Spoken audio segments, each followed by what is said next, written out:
why peace and love do not coexist. This is something I've been playing around with, an idea I've been kind of just playing around with for a while.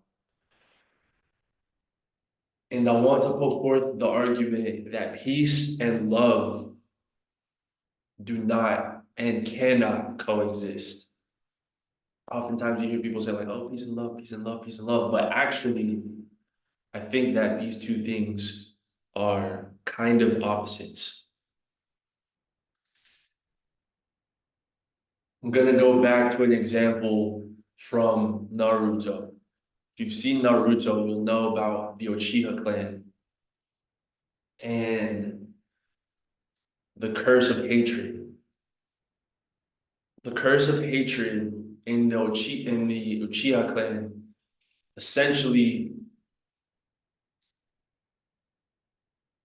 they were cursed with very strong emotions and attachments. And so when they loved someone or something deeply and they would lose that thing or that person because the ninja world or the shinobi world in the world of Naruto is, it's a lot of chaos and war and all these things, they would get a huge sense of hatred and vengeance and a need for revenge, or they would also, but this pain would also make them stronger. And so that was fueled from a deep sense of attached love to the material world. So when it comes to peace versus love, okay? Peace involves a level of energetic detachment. If I want peace in something, I remove my emotional involvement in that thing.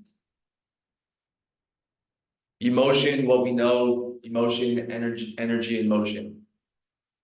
So if there's a situation, let's say something happens or whatever, a situation arises, to maintain my peace, you disconnect. Peace is a level of energetic detachment that you remove from the situation in order to preserve your internal being. But love is an emotional investment. It's an emotional pouring into something. If you love something, you're gonna pour your life force into it. And you're gonna want to nurture it, you're gonna want to grow it, you're gonna want to watch it expand and develop and evolve, all these things. And so it seems paradoxical, peace and love.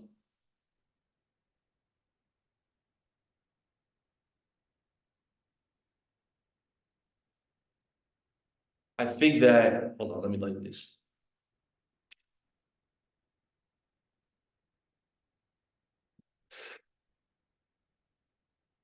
And you have to almost make a choice.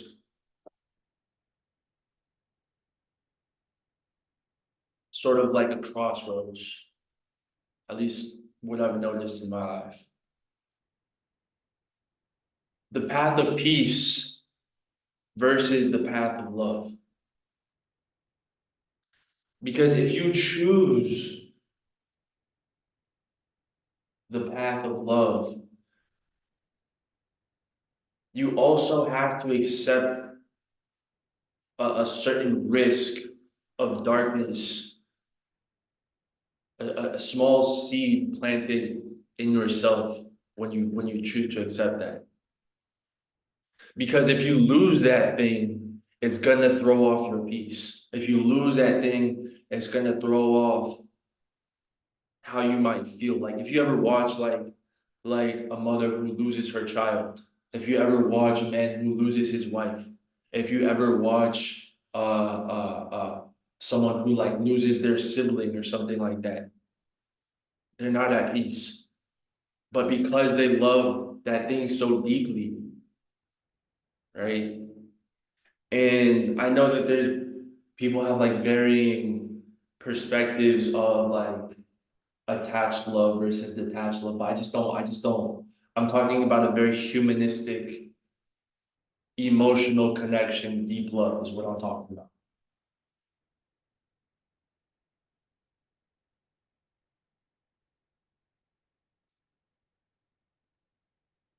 Or people who even like lose their pets. You know what I mean? If you don't feel some type of way at the loss of that thing, did you really love that thing? Were you really emotionally involved in it? Were you really invested? Did you really invest a piece of yourself into that thing? That's what I think, and that's how I define it. If you love something, you invest your life, your own energetic life force into it. But it's like if you want peace,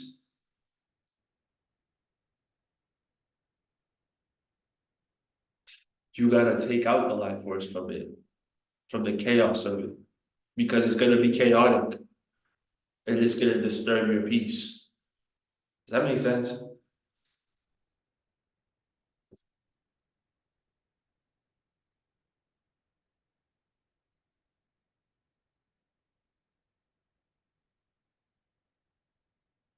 But you can't have both. You can't have both at the same time.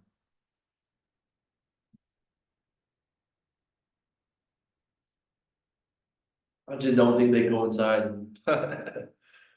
I just don't see how they coincide.